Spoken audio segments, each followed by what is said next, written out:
What's up, everybody? Ben Rasa and Matt Gajewski here, and we are back with another college football VOD, breaking down everything you need to know before this season kicks off here at Awesemo. 10 days away. I'm going to talk to the powers that be, and I'm going to get a countdown on the website to mark this historic occasion. Matt, I know that you're really feeling it now. We are about there. We are about set for kickoff. Yeah, man, I can't wait. We have one last preview pod to do. We're going to be encompassing all G5 schools, at least the notable ones today. This is my favorite topic. I love betting the G5, so I'm really excited about today's show. You know, it's funny because, listen, the ideas of these VODs, why we do them on the Awesemo Odds channel is to create value and hopefully make some money for you guys out there. Yes, it's fun to talk about Bama and Oklahoma and their 50-point spreads. To me, I think there's a pretty easy argument to be made that the easiest way to create value is to read up and study up on the teams we're going to talk about today, the teams that no one knows about, some of the under the radar teams. And these are teams that you're going to see. I do want to quickly go into the G5 and how this is structured, Matt. Basically, obviously, these are the non-Power 5 conferences. They don't get a lot of love. I think it's not a stretch to say that they're basically ineligible for the college football playoff because it just would never happen. But the best one does get a guarantee to a big time bowl when it's all said and done. Yeah, last year we saw Cincinnati play Georgia. We've seen UCF in this bowl. You and I were talking before the show. Boise's played in this bowl quite a bit. Yep. So, and last year Cincinnati played Georgia to a really close game. So if you want to make the argument that one team should be in the college football playoff, maybe Cincinnati could get in with some chaos, but you're right. It's still probably not going to happen. And this is the best representation we'll get from these conferences. No doubt. So let's dive into it. I'm going to get things started. Like I said, these are going to be schools where people are, but that doesn't matter because there is some value there. Wyoming Cowboys. I've been saying this for like 5 years. People know that I love Josh Allen. The reason that I do is because I watched him at Wyoming for a long time, just carving it up in Laramie. Now, he is not there. I can confirm that, but this is still a team that you want to watch out for. People always talk about Colorado, and I get it, and the Nuggets and the whatever, the elevation and basketball and whatnot. Laramie, extreme elevation. This home field is no joke. This is a very talented team. They return a ton on defense. They return a very, very good running back. Quarterback I want to ask you about, Matt, because that's someone I'm not sure of, but the win total here is only 7.5. To me, this is an easy over. This is a dark horse for the Mountain West Conference. They check out everything. I like their coach, former North Dakota State coach. He built that dynasty in some regard. Everything about Wyoming I'm interested in, but my question to you is, what do you feel about the win total and how dangerous are they in the Mountain West Conference? I think Wyoming's a really sneaky team. They're a team that went 2-4 last year, but every single one of their defeats was single digits, which I think is really important. They're a team that lost their quarterback in week 1. So now they actually have 2 quarterbacks that have starting experience. I like Levi Williams a lot. He's a decent dual threat. But we know what this team wants to do. They want to run the ball. And you look at Wyoming in their win total markets, it's sitting at 7.5 in most places. I actually think there's probably some value on betting them to win the Mountain West at plus 800. But you look at the team, they want to run the ball. And I think their offensive line is built for this. They were 120th in pass blocking, but 38th in run blocking. It's very much what they practice. Have a really strong running back in Xavier Valladay. A strong defense overall that returns every starter. They have 3 all-conference players, and their schedule is not too bad either. Overall, for a Mountain West Conference, they're dodging San Diego State, UNLV, and Nevada. San Diego State and Nevada in particular, 2 of the stronger teams in this conference. I love it. Honestly, we should just stop there because Wyoming is the team, but we're going to give a couple other teams. Like I said, don't be shocked when you see them competing with the likes of Boise and these others. But is there another conference out there? Because there's a lot of G5 conferences. Is there a team that you want to hit on? Because I have one more. I know you have a couple others.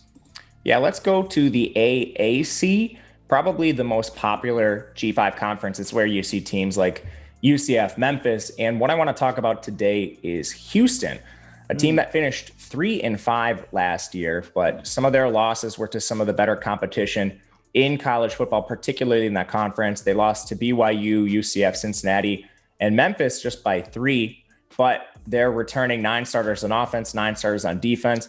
It's a really strong offensive line, a team that ranked 21st in pass blocking. They have a lot of returning starters. They were 9th overall in defense, 4th overall in pass rush. And they face one of the easier schedules in this conference. They're going to draw Texas Tech in non-conference play. That's their toughest opponent. and that's just a 2-point spread. That game is in the opener. Wouldn't be a shock to see Houston win that game based on where bookmakers are. From there, in conference, they're dodging the two toughest teams in Cincinnati and UCF. So it's a winnable schedule, and you can find this line at 8.5. Are you a Dana Holgerson fan? I know that's not super important, but I'm just interested to know what you think about their coach. He's not my favorite. Okay. I think the exodus of Houston players, including De'Aaron King, and he was one of many that transferred instantly when Holgerson took over. Yes, that's what kind of I was alluding to. They've had some big, Ed Oliver, De'Aaron King. I do like Clayton Tune, their quarterback, and I like this team. Some of the other squads in the AAC are down. I'm not super sold on what we see from Memphis this year. SMU, I think, could be okay. But again, I don't mind that. I'm going to go. I think we're contractually obligated with you on the show to go to Coastal Carolina and talk about them and all their shenanigans out in the Sun Belt. This was a darling team last year. They ran through everybody, ended up losing to Liberty in the bowl, but just a phenomenal story. They came out of nowhere. I know you adopted them as your team. Their win total is set at 10 this year. And immediately I thought, oh, regression is coming. Then I looked at the schedule. You got the Citadel, Kansas, and at Buffalo to get things started. Then you dive into conference play here in the Sun Belt. You also got UMass. That's another easy win. Grayson McCall returns. Really, the crutch of the team returns. I like everything about it. I know they're not going to sneak up on a lot of teams this year, but I look at this conference. I don't think that App State is as good as usual. You've got some certainly big time, we've talked about Louisiana on several other videos. They're a team that a lot of people like, but I think that Coastal is right in the thick of it again. All the stability at quarterback, all the experience from this team last year. 11-1 seems more than feasible to me. Yeah, fortunately, they dodged Louisiana. When you have a Sun Belt schedule, you're going to dodge one team in conference. Coastal Carolina just happens to dodge. Yeah, they dodge the best team in the conference. So their two toughest games are coming against App State and Troy. Troy's kind of a sneaky team in this conference. But you mentioned it. They just don't face any real test all year. Undefeated's in play, and I think they go over 10 wins as well, returning most of their team, 9 starters on offense, 10 on defense, including their quarterback, Grayson McCall. Talked about a couple, but I want to get into one more before we get out of here. I wanted to talk about UMass. Obviously, that was X'd from the run sheet, but is there another team that you have out there in the G5 that you think can make some noise? I'll go to Conference USA and Marshall, a team that's projected to win 7.5 games based on their win total. I do think they eclipse this. They play one of the easier schedules in the country. In non-conference play, they're going to get Navy, NC Central, East Carolina, App State. I think all those are winnable. You're likely looking at close projected spreads against teams like ECU and App State, but overall they're winnable. And then in conference play, they're dodging some of the better teams that they have on the conference overall in Louisiana Tech and UTSA. So over 7.5 is winnable. And then you look at their roster, returning a ton of production, including their quarterback, Grant Wells, who is fantastic as a freshman. They have a good offensive line. It was 6th in pass blocking last year. Lost 2 starters, but they had a North Carolina transfer, now up to 137 career starts. And Marshall was phenomenal on defense. They actually allowed the fewest points per game last year. Now they're returning 8 starters on defense. They were excellent in coverage, where they were 6th in the country in just overall pass coverage. And that includes a first-teamer in Stephen Gilmore at corner, a second-teamer in Nazia Johnson at corner. Those are all conference honors. And they also get a Clemson transfer in Lee Anthony Williams. So I really like what this secondary has, and I think they can hold their opponents to very few points again this year.